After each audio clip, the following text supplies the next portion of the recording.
I'd say the biggest challenge that we face is the fact that you're away from your family. And that is a time eternal. Everybody kind of faces that same, wow, I joined for a greater cause, and that's exactly what we're doing. We're out here for a much greater cause than not just self, because you're giving up part of yourself to be out here. You're giving it up and you're doing it for your country. So that part is hard. That is a challenge. Then there are other challenges as well. There's communication challenges. There's the fact that my mom sent me lemon bread and it took 6 weeks to get out here, and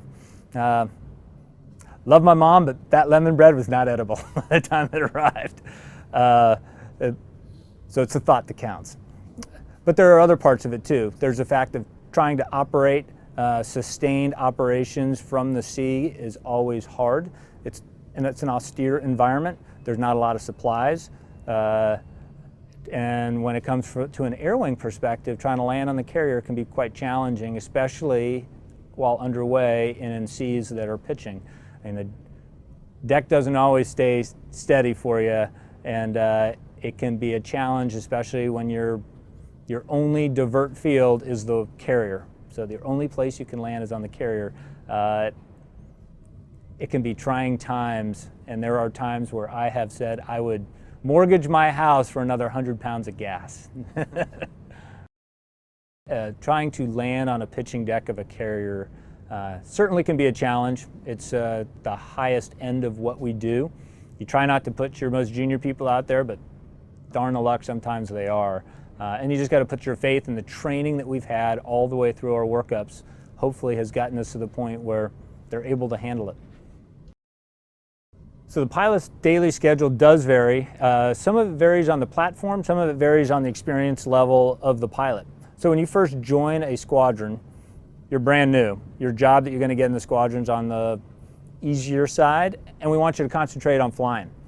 And you'll do whatever measure of flying. You'll spend more of your time on the flying than your ground job.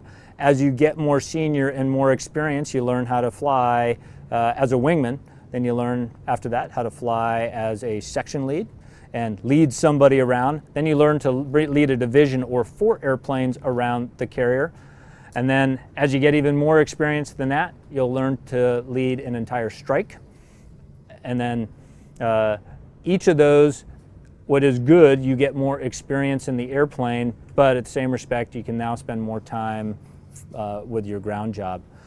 Each of the squadrons, though, have slightly different training tracks for what they do. Some are easier than others to master, but all do require a fair bit of studying before you end up going flying. So for every flight that we end up doing, you'll find that we spend about 2.5 to 3 hours worth of briefing before you do the flight.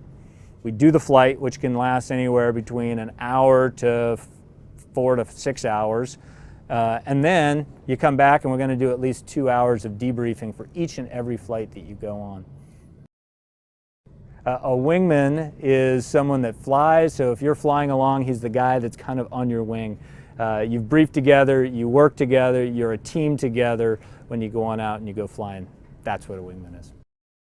For the air power demonstration, it definitely took a little bit of discussing, and so everybody was on the exact same page on where to do. And what you end up doing, the trick of the trade, is to be in the perfect position is if you just take the helmet of the guy that you're looking through and put your helmet into the helmet of the guy who's the lead, and then line up your tailpipes with the tailpipe of the other airplane, and everybody does the exact same thing, you'll be in the perfect position. Now the hard part was the E2. The E2 found himself in a perfect position, and that was more just the fact that he figured out how close he needed to get. Okay. It took some practice, but he did get there. Obviously on an aircraft carrier, there's upwards of 76 airplanes on board the flight deck of the aircraft carrier. Pretty full flight deck, and to be able to move those around is a very complicated, I mean, to really use the word, a ballet that occurs up on the flight deck.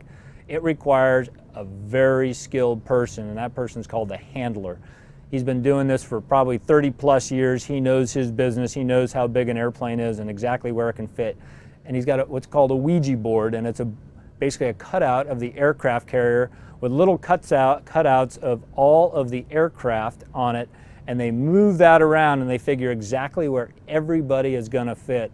And what gets really complicated is trying to be able to launch a bunch of airplanes and recover a bunch of airplanes, move them around based on which airplanes are working and which ones aren't, and which ones need to come down to the hangar bay, which is the second level below the flight deck that we need to bring airplanes. Very complicated, a lot of experience by a guy called the handler.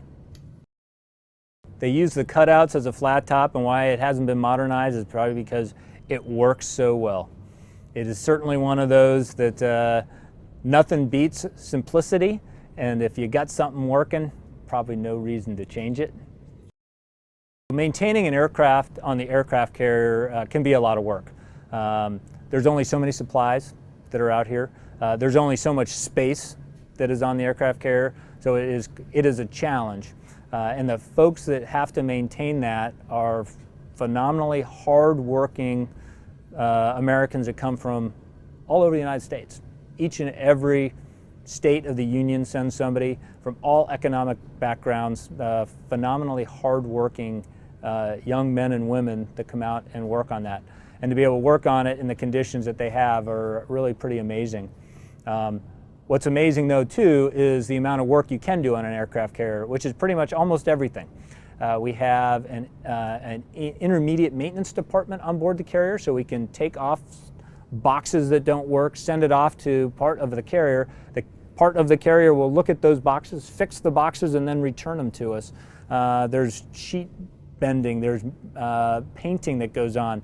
Almost every level can be done here right on the aircraft carrier, which is what makes us sustainable and be able to stay out as long as we do when we do.